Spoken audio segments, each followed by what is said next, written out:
Did you know that money is consistently in the top 3 reasons that relationships don't work out?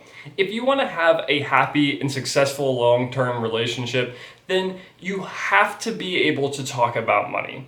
In today's video, I'm going to talk about the framework that you can use to get on the same financial page as your partner. My wife and I have been together for over 10 years at this point, and we've used this advice to generate a net worth of over $200,000 at only the age of 26. If you're new to the channel, welcome. My name is Tyler Warlow, and I make videos on topics that I wish someone had taught me when I was younger.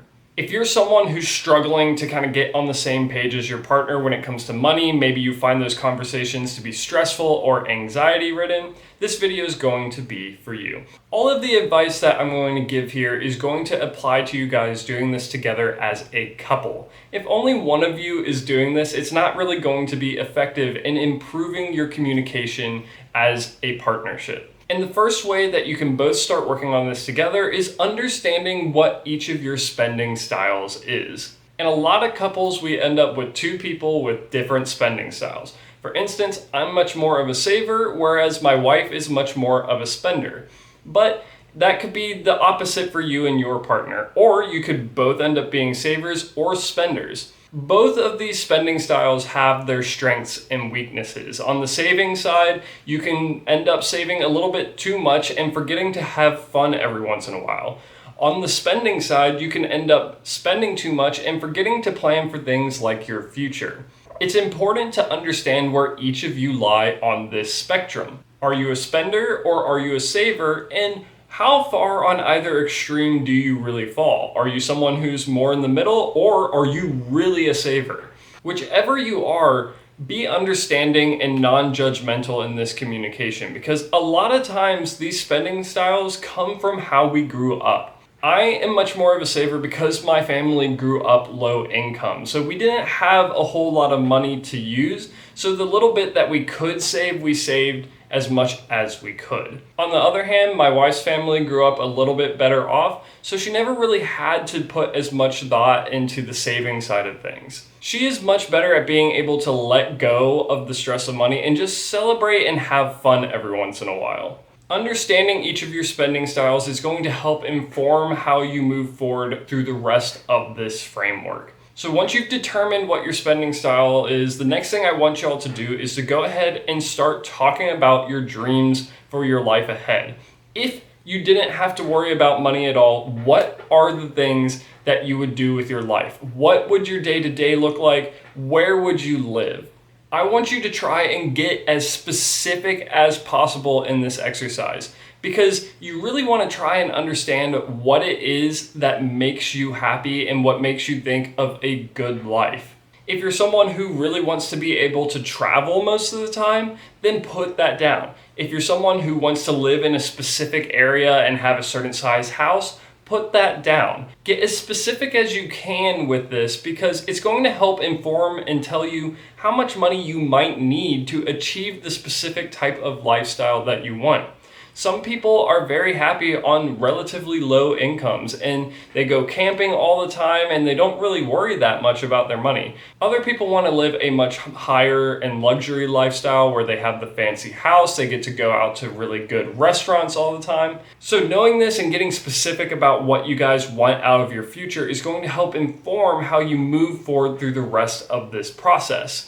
And once you've talked about your dream life and what you would do if you didn't have to worry about money, the next thing you're going to do is set some goals together around this. Set some goals that are going to help move you towards that dream life that you want. If you are first getting started, I recommend only setting 1 or 2 relatively manageable goals. You want to start achieving these goals and building up some momentum so that you can continue that and continue building towards larger and bigger goals to help build towards your dream life. If you try to tackle too many goals at once, you start to lose focus and it's hard to really do well at them. So if you try and just focus on 1 or 2 at a time, usually you're going to see much greater progress towards those goals. An important thing to note here is to be somewhat realistic about your goals. If you're a couple that's still in debt and kind of living paycheck to paycheck, a goal of making $1 million in a year is maybe not the best goal to set, especially when you're first starting. Rather, try to set more achievable goals that are going to help maybe get you out of debt, build up an emergency fund, and help move you towards that life that you want. Things you want to take into account here are your timeline, the dream life that you talked about, and how much money you are actually making together as a couple. Remember not to lose sight of your reason why you're doing all this, because it's going to help to motivate you even in those times where you really don't want to stick with it. Trust me, I've broken my budget more than a few times, but it's looking back and remembering why I'm doing this that helps me to get back on track when I'm pursuing my goals with my wife. Once you've got some basic goals in place, I recommend that you both start tracking your spending together. Do not start budgeting until you have done this step. Due to different spending styles, you might be thinking that one thing is happening with your money while your partner thinks another thing is happening with your money. This can lead to a lot of conflict and misunderstanding when money kind of just disappears and no one really knows where it goes. So take a few months to track every purchase that you make and every time that you move some money to a different account, so that way you start to get an understanding and a realistic picture of how much you guys are spending as a couple. I recommend doing this for 2 to 3 months instead of just one before you start budgeting, because a lot of times people tend to do pretty well in that first month because they're actually paying attention, they're staying on top of it. But where it really starts to matter is in that month 2 or 3, where people start to kind of maybe slip back into their old habits and get a better, more realistic look at how their finances are going. After you've been tracking for a little bit, take some time to review that spending. Is there anything that doesn't necessarily align with the things that y'all value or the dream life that y'all want to move towards?